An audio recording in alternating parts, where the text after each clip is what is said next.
You are watching a Titan Ed video review. These reviews are for 13 plus collectors. If you are not a collector, please click away. Get ready to get spinning with Spinister. And welcome to another Titan Ed video review. Well, horrible puns that belong in the 1980s aside, we are indeed reviewing Transformers Siege Spinister. And oh my, do I love this figure. This is a nice figure. The helicopter mode looks great. Very accurate to its Generation 1 figure, as well as adding a lot of little gribbly details that the real-life vehicle helicopter would have, which I think this is I don't think it's an Apache. I think it's some kind of other gunship. I'm sure someone can answer that question in the comments below, if I ever get comments. But yeah, nice. I love the Decepticon symbol on the back, but it's only on one side. And because of the way it was printed on, it would be very difficult to stick a sticker on there to match. I do think, however, that is indicative of the how some of the call signage works on actual helicopters, so that might be intentional. But other than that, the only other really complaint I'd have is that his hands are kind of just sitting there, exposed to the world. I think on the original one, his hands actually either slid into his arms or were flip outs of some kind. I feel like I really wish they could have done something more, but I guess with what they had, it would be impossible. But yeah, the other major complaint would be his guns. He's supposed to be a double target master, and as it currently stands, only one of his Target Masters have been released in another pack. The Phantom Attack Squad, one of the Target Masters from there, was for him. But other than that,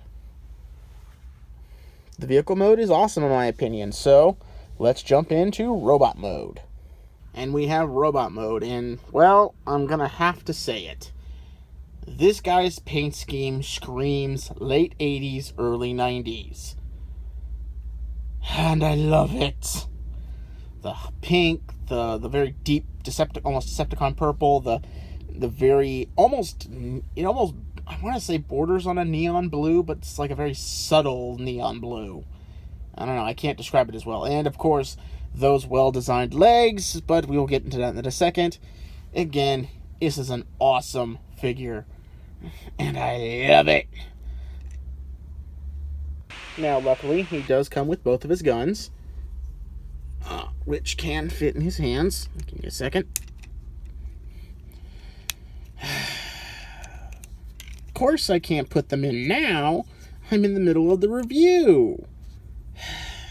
I sound like MGO.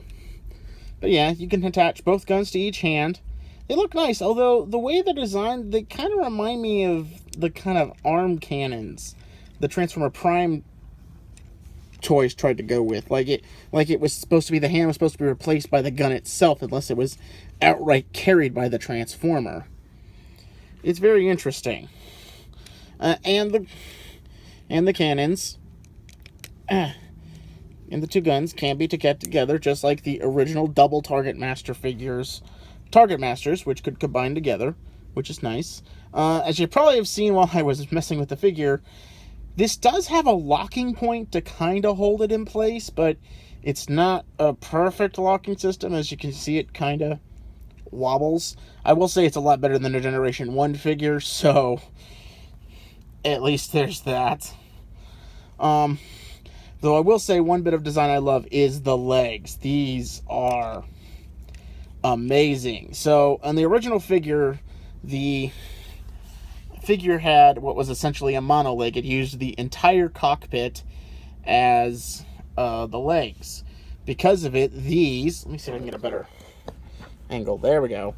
These actually are identical. Now, one will become the actual cockpit, and the other goes underneath the figure as the bottom of the figure, and it's really nice. So, and they are symmetrical. So you see that little divot is on opposite sides of one another. It's really nice. I like that. I like that kind of detail.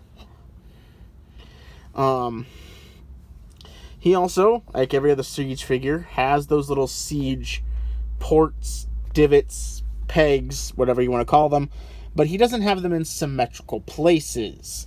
Like, he's got one on the side of his lower gut, one here on his arm, actually, one here on his shoulder, and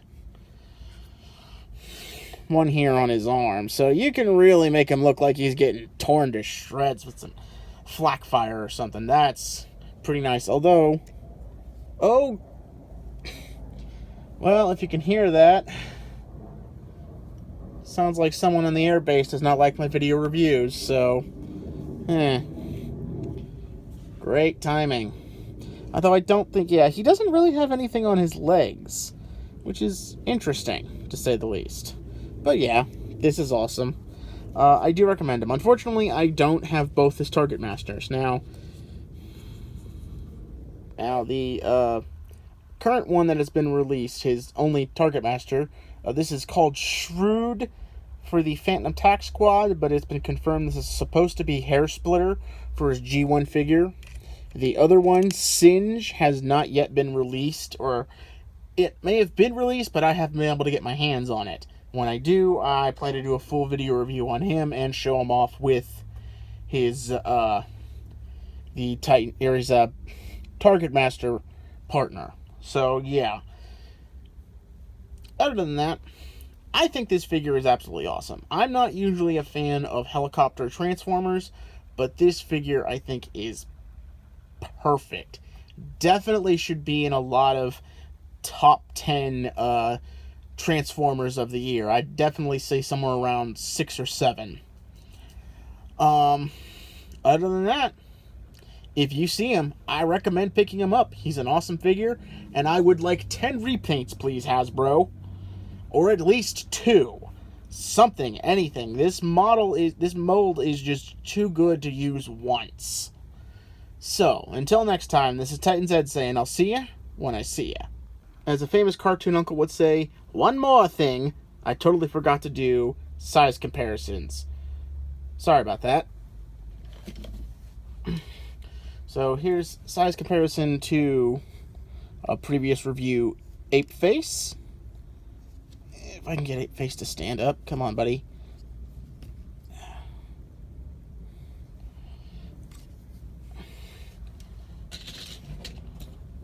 To Brunt, which is very nice.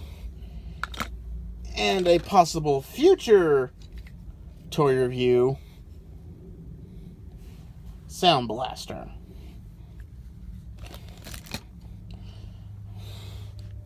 So yeah, sorry about that. I'm going to skip the vehicle mode because it'd be kind of pointless with how short it is. So until next time, once again, this is Titan Zed saying I'll see ya when I see ya.